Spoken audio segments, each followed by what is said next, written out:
Hi friends, আবারও চলে আসলাম আরেবিয়ানো রেস্টুরেন্টে, যেটা কি আমার সল্ট লেক সেক্টর 4-এ আছে।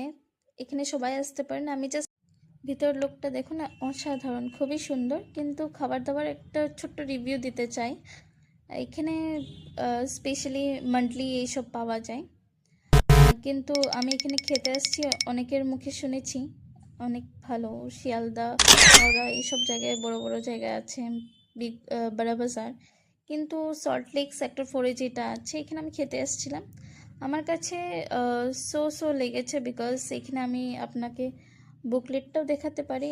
দেখুন, বুকলেট রিজনেবল প্রাইসে, কিন্তু খাবার দাবার আমার কাছে এত একটা ভালো লাগেনি। যদি আমার প্রথম এটা আমি অর্ডার করেছি, বার্গার আর কফি অর্ডার করেছিলাম। সো বার্গার আর কফি খুবই ভালো লেগেছিল, কিন্তু স্টার্টার এতটুকুই ছিল আজকের জন্য। থ্যাংক ইউ সো মাচ আমার ভিডিওটা এতটুকুই বলার জন্য ছিল। ভালো লেগে থাকলে একটা লাইক করে